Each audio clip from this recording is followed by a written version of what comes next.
Es decir, se configura sobre la idea de individuo que recibe ciertos estímulos y realiza ciertas acciones. Bueno, el 80, el 90% del cine institucional que consumimos hoy día sigue ese esquema. Sigue absolutamente ese esquema. ¿Sí? Yo sé que el personaje puede soñar, que el personaje tiene afectos, que el personaje tiene recuerdos, pero ¿qué es lo único que me importa? Las acciones que realiza. ¿Sí? Miren cualquiera, a ver, no sé, cualquier pavada. Ella es la especialista de películas, de recordar películas burdas, las más sencillas posibles. Cualquier película burda, sencilla que se te ocurra. Ahora me dice, es un animal y el Rey León, sí, pero el Rey León es complicada, el Rey León. ¿Por qué es complicado el Rey León? ¿Por qué es complicado? Fíjense lo que les estoy diciendo, no les estoy hablando de Resné, no les estoy hablando de Bender, no les estoy hablando de Kluger, les estoy hablando del Rey León. Por la lucha, digamos, porque hay un trono y hay alguien que no quiere que le dé. Más fácil. ¿Cómo? ¿Por qué diría yo que si no estoy diciendo que sea cine moderno o construcción moderna, pero ya me complica un poco la cosa? ¿Por qué? Porque es animada. No, tampoco. Puede haber dibujos animados abstractos, puede haber. Te mostré Friesinger. El Rey León es una adaptación de Hamlet. Y Hamlet ya es complicada en relación a lo que estamos diciendo. ¿Por qué? Hamlet recibe al comienzo de la obra, como en el caso del Rey León, ¿sí? Para aquellos que no hayan leído nunca el Hamlet, que debe ser la mayoría, lo remito al Rey León, que es más o menos lo mismo, digamos, de Shakespeare, el Rey León, que pequeñas diferencias, digamos, Shakespeare no sabía dibujar, digamos, era el punto, digamos. Shakespeare ni siquiera tenía computadora, fíjense lo primitivo que era, ¿cómo podía escribir bien si no tenía una buena computadora, si no tenía Google y todo eso? Pero ahí borraron el Rey León y el Hamlet. Hamlet recibe al comienzo de la obra un mandato, un estímulo concreto de su padre muerto diciéndole, véngame, ¿sí? Ejecuta la venganza porque me han asesinado. Al comienzo de la obra. ¿Por qué miércoles Hamlet tarda 2 horas y pico en la obra para ejecutar efectivamente la venganza? Por ser o no ser. ¿Cómo? Por ser o no ser. Hacer o no ser. Porque duda. La duda, claro, ser o no ser. Entonces se dilata la relación estímulo-respuesta. ¿Se entiende? Porque aparecen cuestiones que hacen al ser mismo, para utilizar los términos de Shakespeare. ¿Sí? Porque no es el estímulo y respuesta. Supónganse. Juego con esto, ¿sí? Juego con esto porque hasta me imagino que lo podrían hacer. Hamlet interpretado por Schwarzenegger.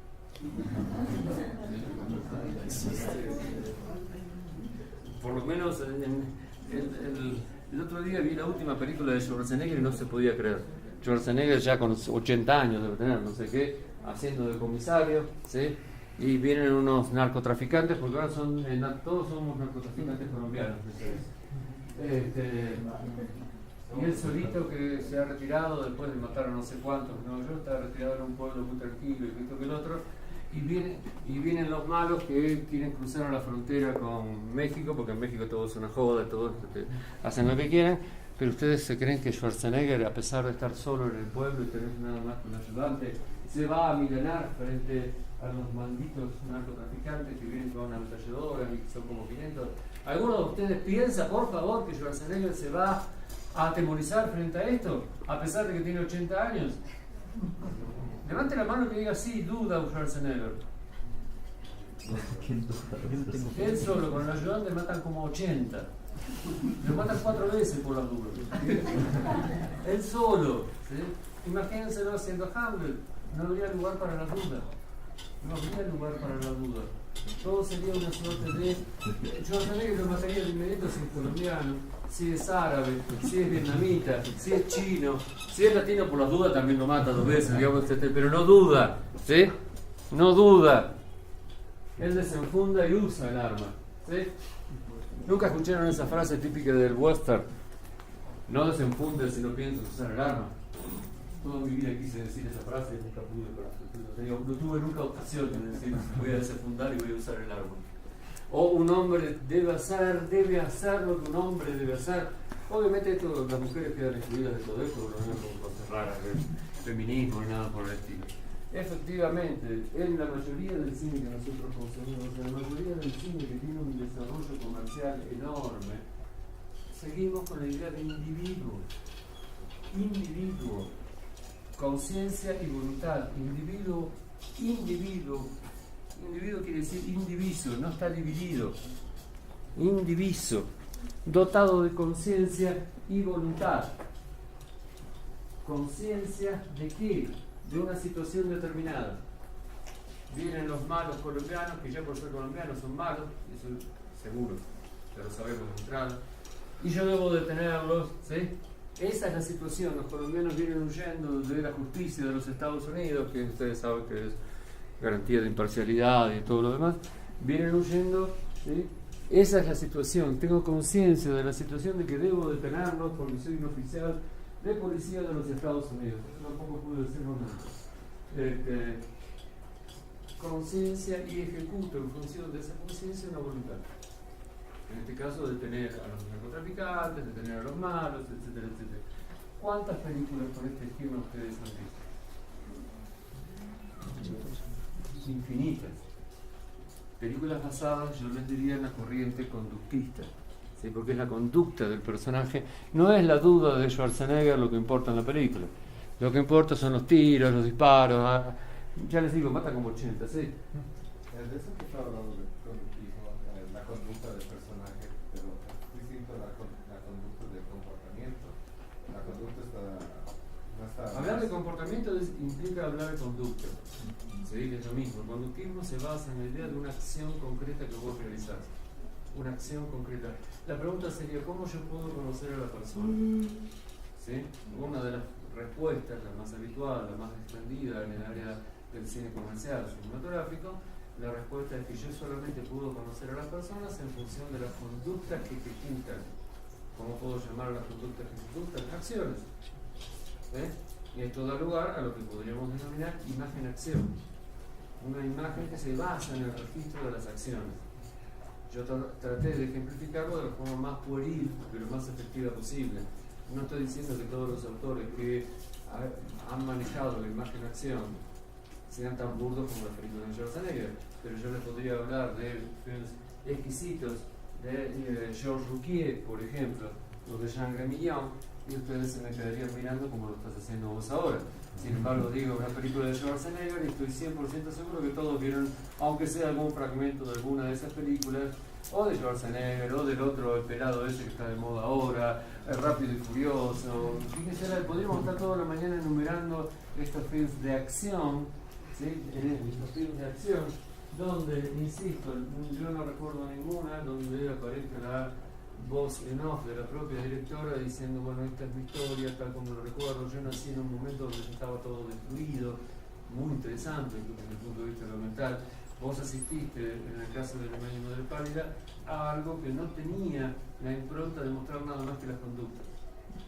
Y lo que es peor explicarlas en términos de estímulo y respuesta. ¿Sí? Había un hecho fundamental en la película de allá que tenía que ver con los gestos. El gesto no es una acción en sí mismo. ¿Conseguís? ¿Sí? Y mucho menos intenta agotar el significado de ese gestus. Sería horrible que lo hiciera, ¿sí? Pero es muy hábil si no cae en eso. Pero entonces te voy a decir que la película de Emma Sanders-France, a consecuencia de todas estas cosas que yo estoy diciendo, ¿sí? La película de Emma Sanders-France no descansa sobre la figura del individuo, no descansa para nada sobre la figura del individuo. ¿Sí? ¿Qué decide la madre de la directora Emma Sanders-France en esa película? Ella tiene conciencia de la situación total y ejecuta acciones en función de resolverlo. ¿Ejecuta su voluntad cuando es violada por dos soldados norteamericanos? ¿Ejecuta algo en toda la película? ¿Es el héroe que puede resolver la situación? Las acciones que hace, que ejecuta, no están a la altura de la resolución de las situaciones, apenas le permiten seguir sobreviviendo. Como caminar de Munch a Berlín con tacos altos, o de Berlín a Munch. ¿Se acuerdan de esto? Lene y yo caminando con tacos altos, ella Ni siquiera puede decir qué calzado ponerse. Se va con lo que tiene, con los tacos altos. Me parece que Eva Mates está muy distante de Schwarzenegger. Muy. Pero yo no podría decir, simplemente para utilizar el ejemplo de lo que vimos, no podría decir que el personaje y que la propia película de Emma Sanders-Brown ponga en movimiento la figura del individuo. Por el contrario, pone en movimiento la figura del sujeto. ¿Sí? Del sujeto. Sujeto de fuerzas que lo determinan. ¿Sí? Sujeto de algo que el personaje no puede llegar a controlar, dominar e incluso ni siquiera tener cabal conciencia. Sujeto de algo. Sujeto de las fuerzas de explotación capitalista, si lo quiere tomar desde el punto de vista marxista. ¿Sí? Pero antes, caramba, ¿no había estado Kant hablando del tema de la imaginación? ¿Sí? Es más, Kant introduce una palabra importantísima en la historia del pensamiento occidental. ¿Saben cómo, siguiendo la vía o la ruta de la imaginación, dice que nosotros somos sujetos alienados?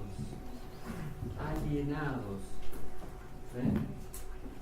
Es más, Kant, después les doy tips para entender a Kant, no se preocupen. ¿Sí? Pero Kant introduce otra cosa mucho más interesante también. ¿Sí? Establece una distinción importantísima para nosotros, fundamental para nosotros. Una distinción entre narración y relato. Lo introduce Kant, no jodo, léanse las 3 críticas en tela y van a ver que está ahí. Así no les doy la nota, ni el pie, ni la página, ni nada para que tengan que leer las 3 críticas de Kant. Ahí van a saber lo que pasa. Después vuelvo sobre esta distinción entre narración y relato porque es sumamente importante. Lo que me interesa a mí por ahora es que quede presente la cuestión de que ustedes tienen que elegir entre la idea de individuo, claro, indiviso, ¿sí? Y la idea de sujeto de condiciones de producción que no están determinados por uno, sino que uno está siendo determinado por ellos. Yo dije que 1895 era un año muy interesante porque podía tomarse como casualidad el hecho de que se publicaran los estudios sobre la histeria de Freud y Breuer, libro y año que se da como año de nacimiento del psicoanálisis, y ese mismo año de la invención del aparato de los Lumière, del cinematógrafo. ¿Pura casualidad? O tal vez no. Tal vez ese sea el momento donde se instaura una noción nueva, la noción del sujeto. Aparece la idea de sujeto, en el caso freudiano, sujeto determinado por el inconsciente. La parte consciente de ustedes es, según Freud, apenas la punta del iceberg de otros procesos mentales mucho más profundos y mucho más determinantes a los que él denomina inconsciente. ¿Se entienden? Por eso es un sujeto, porque lo que ustedes realizan cotidianamente es apenas la punta del iceberg de vuestras determinaciones inconscientes. Aparece entonces en el mismo año el cine y el psicoanálisis como dando cuenta de esto, de que hay determinaciones inconscientes. 1909, para remitirnos nada más que el cine alemán, Urban Gad firma El Otro. Fíjense la fecha, ¿sí? Firma El Otro. Un médico que va a caballo, se cae del caballo y desarrolla una conducta completamente distinta a la que tenía antes. ¿Eso Sí. se determina a partir de algo externo, no necesariamente externo, sujeto, interno, individuo? Tenemos todavía un problema con vos. Devuélveme el bono.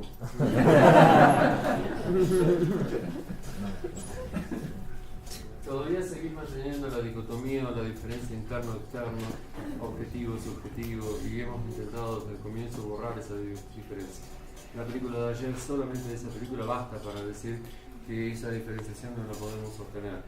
Como tampoco podemos sostener la idea de una psicología personal o individual. He tratado de sostener esto durante todo la cruzada, en el sentido de que ustedes no son sin el ámbito institucional donde nacieron. Entonces, ¿cómo puedo hablar de una psicología individual sino está en relación al medio donde ustedes están desarrollándose. Sería ridículo tratar de decir, bueno, esta es la cuestión psicológica personal tuya, es el problema con tu mamá, con tu papá, y decir que no hay orden institucional, no hay orden de lo social. Nunca. Ahora, adelanto una frase que después vuelvo. El fantasma nunca es individual, siempre es grupal. ¿Sí? Después volvemos sobre ella y podemos mostrar más películas. Y incluso hice referencia a un autor que yo sé. A ver.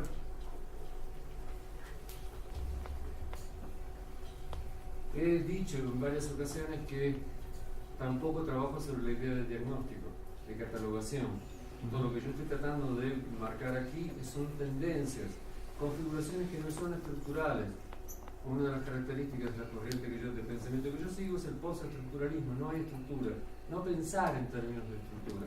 Pensar en términos de estructura puede parecer muy cómodo, muy fácil, nos gusta que no... Perdón, bueno, fue a propósito para volver sobre la cuestión de la flexión en torno. Nos resulta fácil, nos gustan que nos digan, bueno, clasificamos, este es el documental de observación, este es el documental, supóngase, no sé, los que dan íconos y cantidad de categorías, este es un documental de tesis, esto es ficción, esto es documental.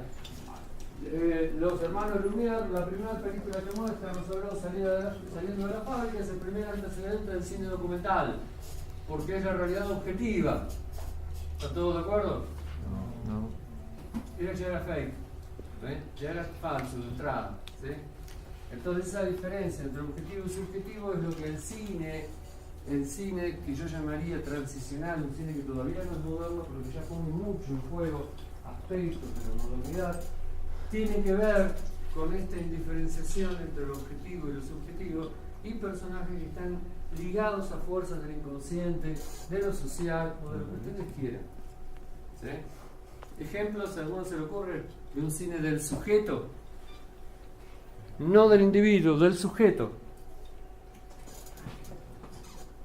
Hay muchísimas películas. Diría que le estaba diciendo la película de 1909 de Durban Gat, donde esto aparecía.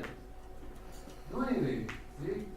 Todavía no habíamos visto Ladrón de Bicicletas. Una de las películas más famosas. ¿Todos vieron Ladrón de Bicicletas? El personaje es un individuo estilo Schwarzenegger, es consciente de la situación en la que se encuentra y va a ejecutar acciones a fin de resolverla y salir victorioso de ella. ¿Esto es Ladrón de Bicicletas? El personaje no sabe quién le robó la bicicleta, cómo le robó la bicicleta. ¿La resuelve al final? No. Hubo muchas películas antes, ¿sí? Pero para hablar nada más que de los más conocidos, Humberto D. ¿Sí? El Zika de vuelta. Vamos de Zika. El jubilado, al comienzo de la película. Es Schwarzenegger también, viendo como una extraña situación.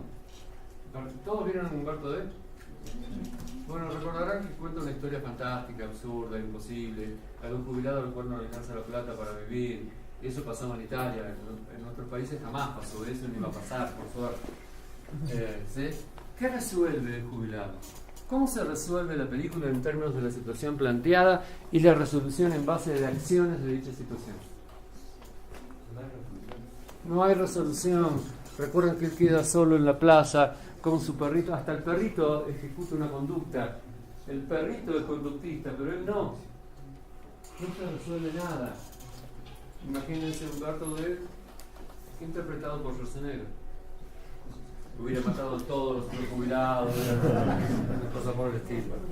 Por lo tanto, yo podría decir que buena parte del neorrealismo italiano construye la figura del sujeto, no del individuo. Del sujeto y no del individuo. Insisto, es muy importante, extremadamente importante. No estoy haciendo abstracciones. Les estoy hablando como profesor de producción, si quieren. Pero es muy distinto que ustedes piensen a sus personajes como individuos a que los piensen como sujetos. Es extremadamente distinto. Lo lleva a formas de expresión totalmente distintas. Es más, yo no encuentro no encuentro diferencia entre el cine y la vida. Entonces les diría que es muy distinto que ustedes piensen vuestra propia vida en términos de que son individuos, a que la piensen como sujetos. Y es muy distinto. Pueden hacerlo de las dos maneras, y de hecho insisto con que el 90% de la humanidad se piensa como individuo, pero también es interesante que un artista y un futuro realizador se piense a sí mismo como individuo o como sujeto.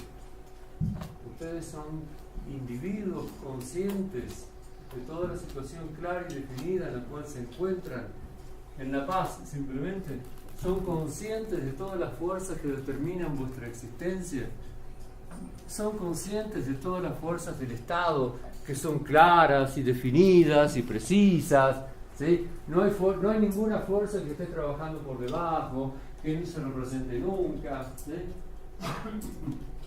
Son absolutamente conscientes de que van a poder ejercer vuestra voluntad individual, única e indiscutible, y van a resolver cualquier situación a la que tengan que enfrentarse en la vida por propia voluntad. Si tú te esfuerzas, pero si te esfuerzas de verdad, vas a llegar a ser presidenta de los Estados Unidos. Pero tenés que ponerle mucha voluntad y mucha fuerza, ¿sí? Esquema básico de cualquier libro de autoayuda, ¿sí? Donde el orden de lo social jamás aparece. Es porque no te esforzaste que sos pobre, ¿sí? Te lo tengo que decir, discúlpame. No te has esforzado lo suficiente y por eso sos pobre. Deduzco que sos pobre porque estás acá.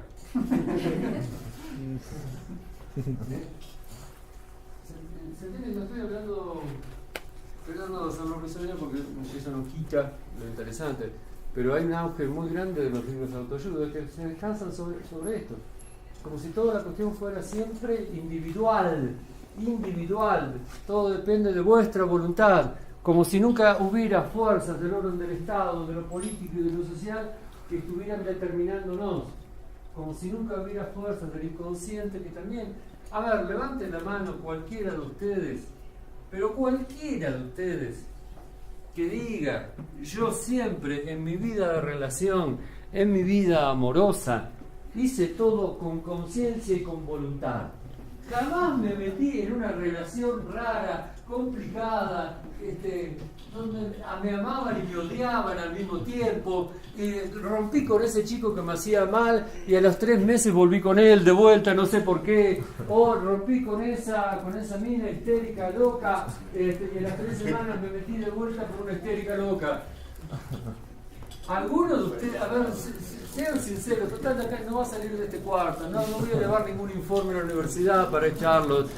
¿Alguno de ustedes vivió un momento de una relación consciente, clara y precisa para la ejecución de una voluntad concreta, ¿sí? Que todo terminó en la más hermosa fiesta de bodas de blanco? ¿Alguno de ustedes vivió alguna relación que no fuera al menos compleja? Hasta Facebook lo pone, es complicado. ¿Sí? ¿Me siguen? ¿Cuántas comedias de Rock Hudson y Doris Day hemos visto donde todo es claro y preciso y todo termina? Bueno, efectivamente es muy distinto que ustedes piensen su vida como individuos a que las piensen como sujetos. Más adelante vamos a ver un tercer elemento, una tercera posibilidad, que es la que estaba presente en la película de Derek Shannon, que es la posibilidad del autómata, del automatismo. No hay automatismo más grande y más hermoso que el automatismo cinematográfico. Algo que no existe ya fuera de la representación. Hasta en Alemania Madre Pálida podríamos pensar que existía el padre de ella, que existió la madre de ella, etcétera, etcétera. Con Resnais ya se pierde esa posibilidad. Resnais decía: mis personajes no existen fuera de mi film, son el resultado de la mecánica que yo pongo en movimiento, decía Resnais. ¿Alguien vio Smoking y No Smoking? ¿Alguien la vio? Las dos películas que son una. Son mecánicas de relaciones, nada más. Pero lo vamos a ver la semana que viene, ya para esta semana tenemos bastante. ¿Se va entendiendo esto? Primera diferenciación. ustedes son individuos, son sujetos. Si son individuos que tienen conciencia clara y voluntad, pueden retirarse de la sala. O pueden adoptarme. Pero efectivamente, basta que lo piensen un cachito para que vean que la cuestión es... Esto es la psicología del cine, ¿no? La psicología aplicada al cine. Porque lo vamos diciendo a partir del cine mismo. Les estoy diciendo, mientras había un proceso de narrativización, la narración tiene que ver con esto, para Kant. Hay narración en tanto hay individuo, hay narración en tanto hay yo, ¿sí? Yo único. Yo voy siguiendo los pasos de Schwarzenegger enfrentando a cuanto maldito extranjero anda dando vueltas, ¿sí? Hay un yo que es el del personaje que va moviendo todas las situaciones. Entonces, para aclarar bien, cuando digo narración, me refiero a la constitución de un yo que hace avanzar las relaciones estímulo-respuesta, causa-efecto.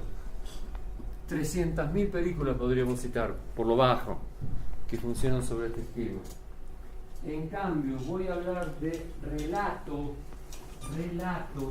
cuando no puedo ubicar esta figura del individuo o del yo. Se me vuelve fragmentaria, se me vuelve dispersiva, se me vuelve no concreta. ¿Sí? Por lo tanto, cuando hablo de relato me refiero a esto, la emergencia de otro tipo de figura. ¿Se va entendiendo esto? ¿Preguntas? ¿Dudas? ¿Inquietudes? ¿Objeciones?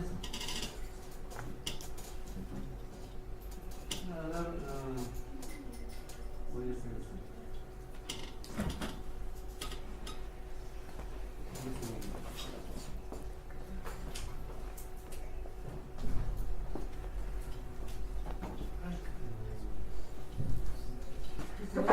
Un cachito de una película